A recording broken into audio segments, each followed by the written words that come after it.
Hey guys, Drifter here. Today I've got some good news for you. Microsoft is releasing a redesigned Xbox One controller that features a 3.5mm jack port instead of their standard audio proprietary headset port that doesn't really work with anything.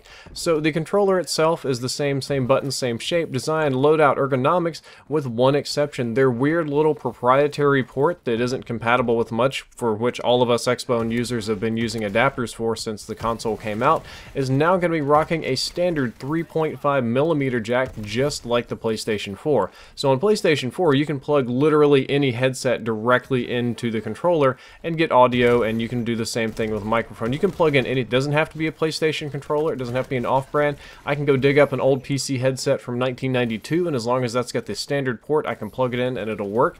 And Microsoft is going to be using the exact same standard port, which is a huge thing. I'm going to go ahead and show you a picture of it here. This one leaked. It's like the Covert Forces controller. You can't really see it on here, but if you zoom in just a little bit, you'll see that it lists that 3.5mm jack. This is the same standard port like that PCs have been using since, I don't know, the last 20 years or so, at least definitely the last 15.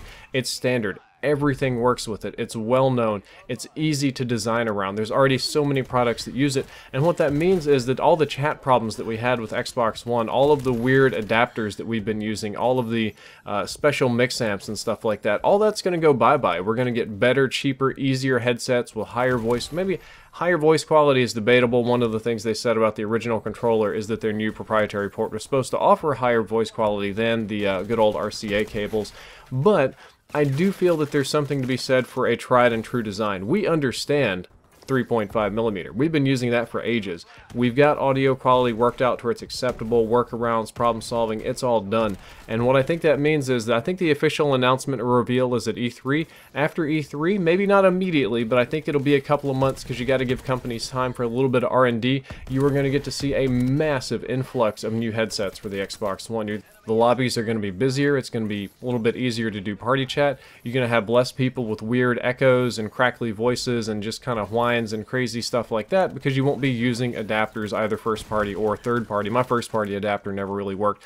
So I'm really happy about this. As an Xbox One owner, this makes me happy. It's kind of like they heard our complaints, or mine specifically, because I complained about that port for quite a long time, loud and clear, and it's gonna be fixed. If only we can get the operating system stepping in the right direction, I might be moving back to Xbone, but for now I'm still a Sony pony. But I'm still really happy about this. I'm legit gonna get one of those just as soon as I can, and I'm also probably gonna get a scuff version of it just as soon as I can, and we got a lot going on. So I'm happy, I hope you're happy. I hope you found this interesting, hope you found it useful, and if you did, don't forget to like, favorite, and subscribe. Drifter out.